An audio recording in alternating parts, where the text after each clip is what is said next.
Annie just wanted to find a father for her 2 children, but the men she met either wanted to borrow money from her or were abusive. Despite this, she never gave up hope. With limited funds, they could only afford to rent a cheap apartment when they arrived at their new destination.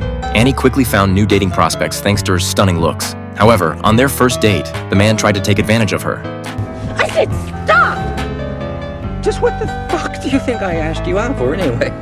You go. Get the hell out of here. Even after facing such humiliation, Annie still believed she deserved to be respected and treated well. Soon after, she contacted a wealthy ex-boyfriend who invited her to a dance that evening. Annie gladly accepted, but when she waited at the agreed location for a long time, she overheard him and his female companion mocking her for being old and unattractive.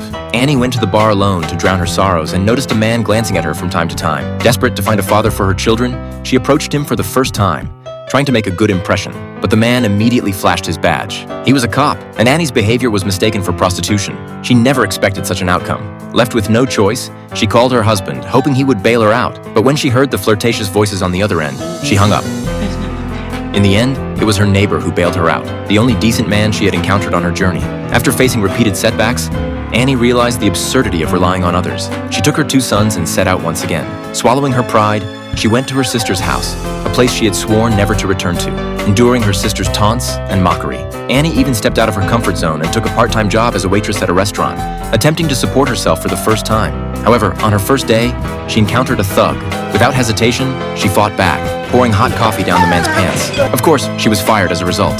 Soon after, Annie applied for a job at a paint store, but the clerk didn't take her seriously. As she was leaving, she noticed the clerk arguing with a wealthy woman. Annie stepped in and, using her life experience and unique insights into color matching, dispelled the woman's doubts with just a few words. When the store owner returned and learned that the clerk had hired a woman, he was initially dissatisfied. However, Annie's outstanding business skills and stunning blonde looks instantly attracted him. Annie also had a good first impression of the boss, who seemed like a polite gentleman. They went to school together to watch her older son's drama performance. But as soon as he got on stage, the troupe leader rushed up and told everyone to leave because a storm was approaching. The boss was incredibly considerate of her son's feelings, applauding him like a gentleman from the audience. In this regard, it seemed Annie had finally found a good man. Their relationship quickly escalated, and they were soon discussing marriage. But fate played a cruel joke on Annie. One day, as they were picnicking outdoors and the man was promising her a bright future, a woman suddenly appeared, interrupting everything. Is this your sister, darling? I'm his wife.